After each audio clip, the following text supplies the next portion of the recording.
Unit 6, Part 4, Completing the Square. Algebra 1, 6b.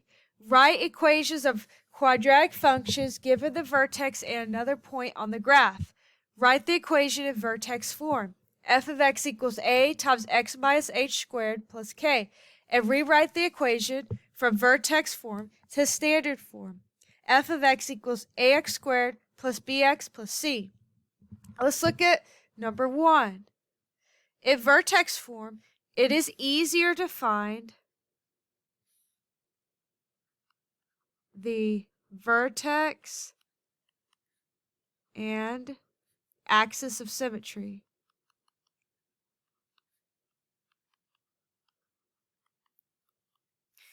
In vertex form, it is more difficult to find blank compared to standard form. It's harder to find the y-intercept. And number 3, in vertex form, it is more difficult to find blank compared to factored form. It's harder to find the zeros, the x-intercepts. Let's look at number 4. We're given this graph, and we're given that a equals -1. Now we're going to find the vertex. We have -3 for our x-coordinate, and then -4 for our y-coordinate.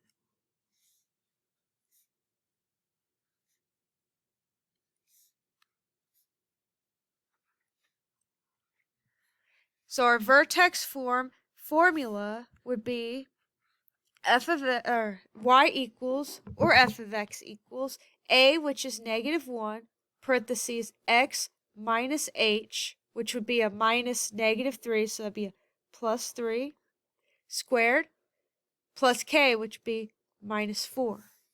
And this would be your vertex form equation. Let's look at the next section. Algebra 2, 4D. Transform a quadratic function f of x equals ax squared plus bx plus c to the form f of x equals a times x minus h squared plus k to identify the different attributes of f of x. Use the vertex formula, -b/2a, comma, negative b squared minus 4ac all over 4a to find h comma k to convert each standard form quadratic into a vertex form quadratic. So let's look at number 5. We have y equals 1/2 x squared plus 10x plus 49.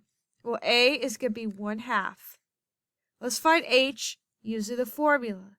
So we have negative b, which is 10, over 2 times 1/2.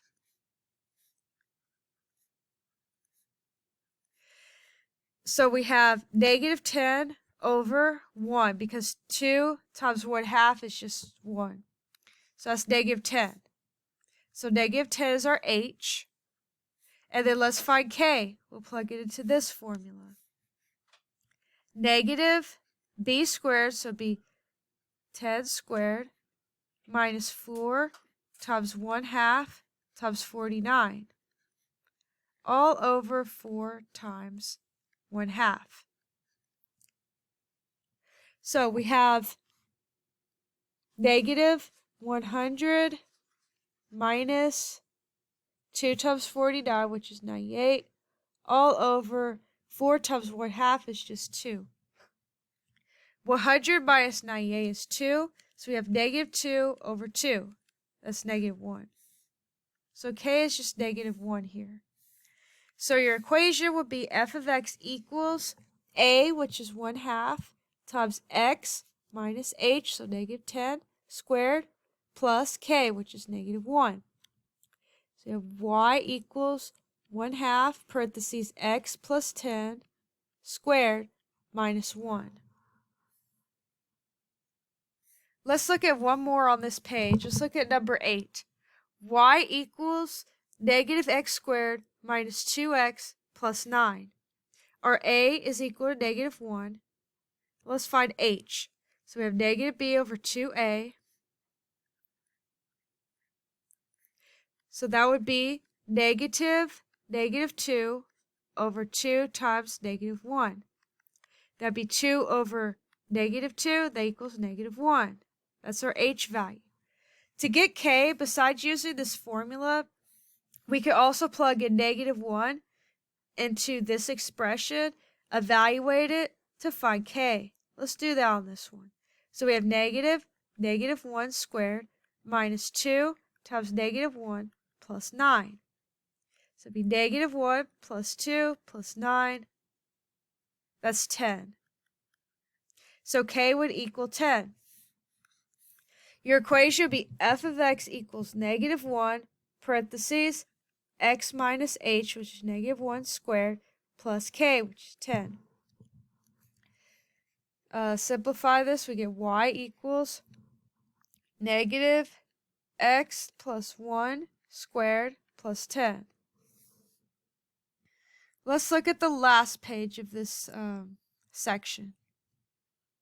Find the value that completes the square, then rewrite as a perfect square. Show work by doing the box method. Let's look at number 11. X squared minus 6x plus something. To find that something and use the box method, we're going to break these terms into two boxes. This x squared is a perfect square, so we're just going to say that's x squared. Now, if we break x squared into two equal parts, two equal lengths, we have x times x. X times x is x squared. Now we're going to break up negative 6x. Well, we have the length already, x, right here. So we have negative 6 for this length. We're going to then break up this rectangle into two equal parts. Half of negative 6 would be a negative 3. And we still have a length of x.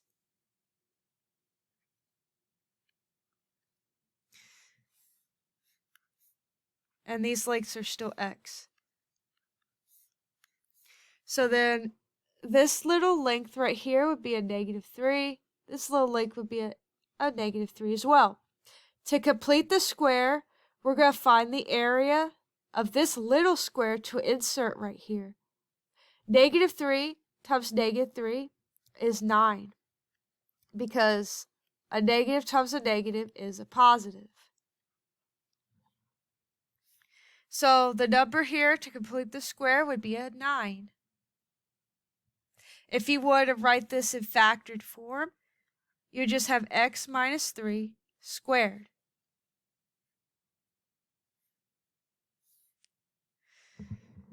Let's look at 12.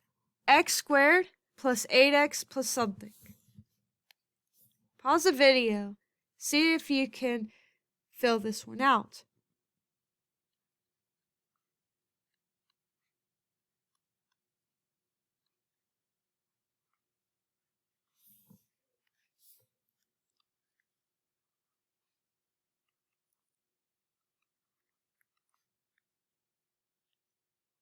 We're able to fit this much out. Let's break these rectangles in half. Half of 8 is 4.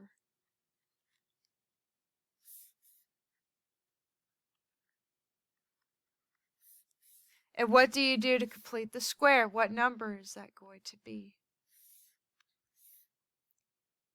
4 times 4 is 16.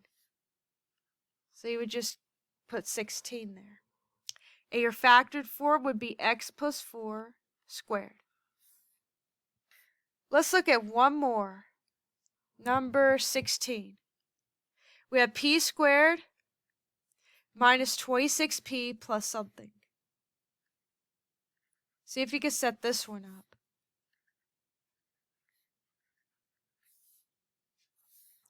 Half of negative 26 is negative 13. And to complete the square, negative 13 times negative 13 is a positive 169.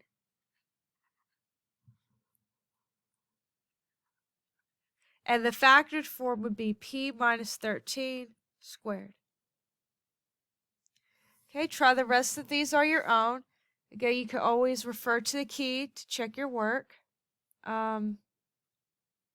There's no solutions for Unit 6 Part 4 though on here. So when you finish this section, be sure to check it with your table group and with me if you need more additional help with these. Also, take a moment to write your Unit 6 reflection and then turn this in.